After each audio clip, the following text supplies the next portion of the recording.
Hi. Glory be to God, number one, Jesus, number two, Holy Spirit, number three.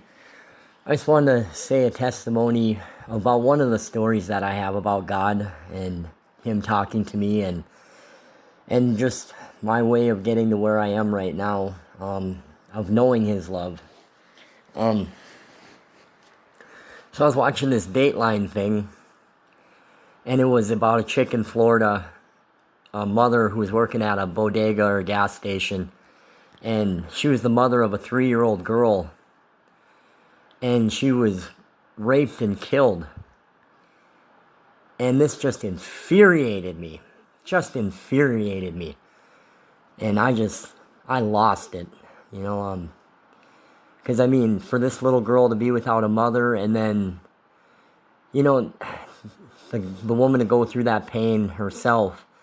And not only that, but I mean, to think about the other guy. Like, what happened to him to make him think that it was okay to do that to somebody? I mean, it's... A lot of people don't have sympathy or empathy for the other guy a lot, and I'm not trying to make it about him because what he did was wrong, for sure. But I mean, the pain in this world, when we don't use love, those certain things can happen.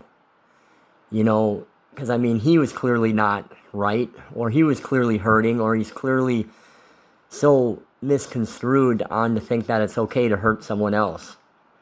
So I mean, what has to happen in his mind is what I'm saying, is it just kind of makes me feel bad all the way around for everybody, for sure. And I'm not putting him above anybody, but I'm definitely putting the little girl number one, and then the mom second, and then the guy, But I was just furious. So I go outside and I start screaming at God. I start screaming at him, just laying into him. Just yelling at him for probably 45 minutes at least, out in public, out in my backyard. Just like calling him every name in the book, talking to him, saying, you know what, I'll make a deal with you. I'll get frostbite on my dick if none of this ever happens to another person again. And I'm just screaming at him and even calling him non-existent. He's like, oh yeah, you're not even going to talk to me, huh? You're not even going to show up because you don't even exist. That's what, I've been there before. I felt that way before. And nothing happened, right then. But later that night, I'm sitting in my blazer, and it's cold out. And he's like, okay, Mr. Big Shot, here's your chance. Deal. And he directioned me to go to this one spot I like to go to. And he was like, I'll take you up on that offer. And this is, mind you, to take frostbite on my dick so no one would get raped and killed anymore. And when you're in the heat of the moment, you think about stuff and you say stuff and you promise stuff and you think you can do certain things like, oh, if I was in that person's shoes, I would have done this or I would have done that. Now I have the opportunity to get frostbite on my member, no matter how small it is, still very important to me. But I started crying like a little girl because it hit me. Like, I could do this. And I start crying. Just tears, crying like a little girl, just like, no, don't make me do it. I'm sorry, I'm kidding, I'm sorry. And it made me realize how much Jesus' sacrifice is, because he knew what he was going to go through. And to the point of sweating blood. He said, Father, please, if you can, remove this cup from me. Please, if it be another way, but not your will, not my will, but your will be done. Even to the point of sacrificing his own life for us.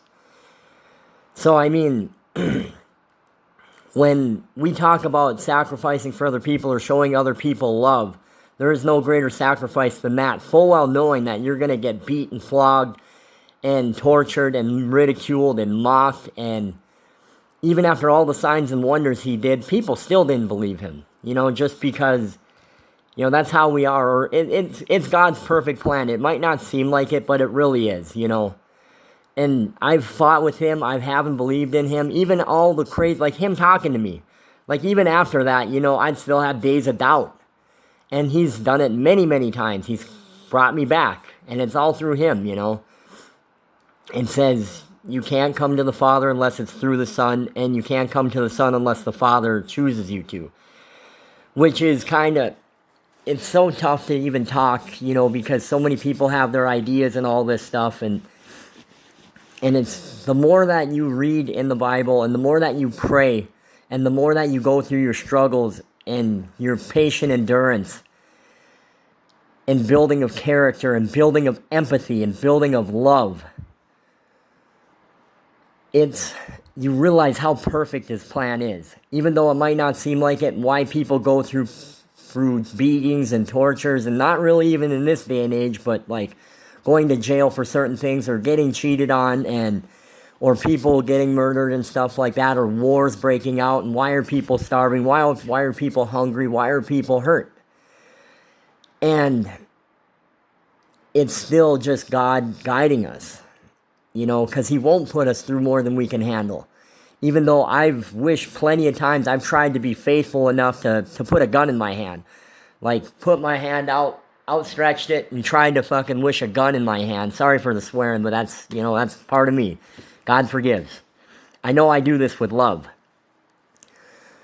But,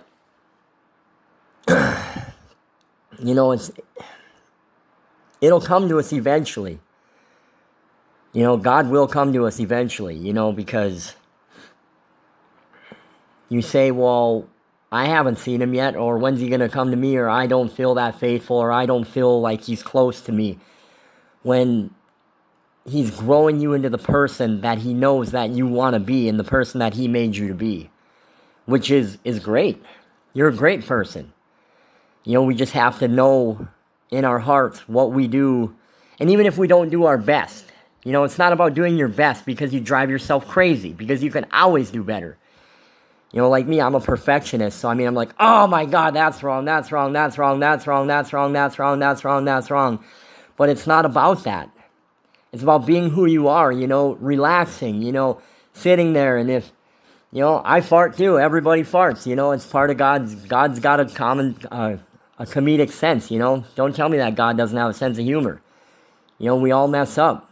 I've hurt people, I've been hurt, and I'm sorry to everybody I have hurt. But it's